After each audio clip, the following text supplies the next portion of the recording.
ఇక ఈ కథ మీ అందరికీ తెలుసు. ఇక సీను తెలుసు కదా, సీను అఘోర్కి 14 రోజుల రిమాండ్ విధించిన చేవెళ్ల కోర్టు చీటింగ్ కేసులో అరెస్టు. తొలుత సంగారెడ్డి జిల్లా కంది జైలుకు.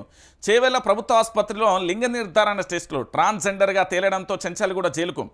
2 తెలుగు రాష్ట్రాలలో సంచలనం రేపున అఘోరిని పోలీసులు అరెస్ట్ చేసి చెంచల్గూడ జైలుకు తరలించారు. తాంత్రిక పూజల పేరుతో మహిళ నుంచి 10 లక్షలు తీసుకున్న అఘోరి తిరిగి డబ్బులు అడిగితే చంపేస్తానని బెదిరించిందని బాధితులు మోకిల పిఎస్లో ఫిర్యాదు చేశాను. దీంతో పోలీసులు అఘోరిని అరెస్టు చేసి చేవెళ్ల కోర్టులో హాజరుపరచగా న్యాయస్థానం 14 రోజుల రిమాండ్ విధించి ముందుగా సంగారెడ్డి జిల్లా కంది జైలుకు తరలించారు. అనంతరం లింగ నిర్ధారణ టెస్ట్లో ట్రాన్స్జెండర్ అని తేలడంతో చెంచల్గూడ జైలుకు తరలించారు అంటూ కూడా ఇక్కడ మీరు చూస్తున్న పరిస్థితి కనబడుతుంది. ఇక ఈ సీని గాని కథ 1 కాదు 2 కాదు. ఎందుకంటే ఉజ్జయిని క్షేత్రానికి సంబంధించి పీఠం అంటాడు, కాసేపు కాశీకి సంబంధించిన పీఠం అంటాడు, రకరకాల పీఠం అంటాడు. ఎందుకు అంటే మొట్టమొదటిసారి తెలంగాణలో ఈ మహానుభావుడు అడుగుపెట్టిన తర్వాత నేనే ఇంటర్వ్యూ చేసిన. అప్పుడు ఇంటర్వ్యూ చేసినప్పుడు పూర్తి స్థాయిలో కూడా నేను ఒక ప్రశ్న అడిగిన, ఒక్కసారి మీరు వినుర్రి. చాలా హ్యాపీ మార్పు బాగా జీవితం చాలా హ్యాపీ మళ్ళీనండి జీవితం చాలా హ్యాపీ మార్పు బాగానే ఉందా? బాగుంది. ఈ జీవితాన్ని ఎట్లనే కొనసాగిస్తావా? కొనసాగించుకుంటాను నా ఇష్టం. బాగుండాలని అయితే నేను కోరుకుంటాను. ఎందుకు అంటే తెలంగాణ రాష్ట్ర వ్యాప్తంగా మనోడు అడుగు పెట్టిన తర్వాత నీ కొత్త జీవితం ఎట్లున్నది, పాత వేషధారణ అంతా కట్టడి పక్కన పెట్టినావు కదా అని నేను అడిగిన. ఎందుకంటే సార్ గారి చరిత్ర అంతా మనకు తెలిసిన విషయమే.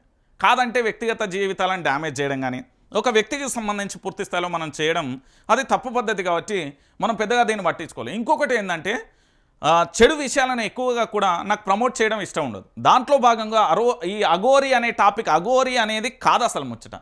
ఈ సీన్గానికి సంబంధించిన చరిత్ర చాలా చాటపడతాం. కొత్త జీవితాన్ని ఎట్లున్నది అంటే ఇట్లనే కంటిన్యూ చేస్తామంటే ఇట్లనే కంటిన్యూ చేస్తా బాగున్నది అని చెప్పింది. నా ఇంటర్వ్యూ కాదంటే మీరు వైఆర్టీవీలో పోయి అఘోరిని ఇంటర్వ్యూ చేసిన దాంట్లో చాలా క్లారిటీ ఉంటుంది. కొత్త జీవితం బాగున్నదా అంటే కొత్త జీవితం బాగానే ఉంటుంది అంటాడు. ఇట్లనే కంటిన్యూ చేస్తావు అంటే ఇట్లనే కంటిన్యూ చేస్తా అంటాడు. తర్వాత బూతును మాట్లాడబోతే నువ్వు ట్రాన్స్జెండర్ అయినప్పటికీ కూడా ఒక తల్లిగానో లేకపోతే ఒక కుటుంబ సభ్యుడనో ఒక మంచి వ్యక్తిగా నేను భావిస్తా తప్ప నువ్వు బూతులు మాట్లాడకని నేను చెప్తాను. అయితే విషయం ఏంటి అంటే సార్ గారి చరిత్ర చెప్తే ఇది ఇయ్యాలతో నొడవది.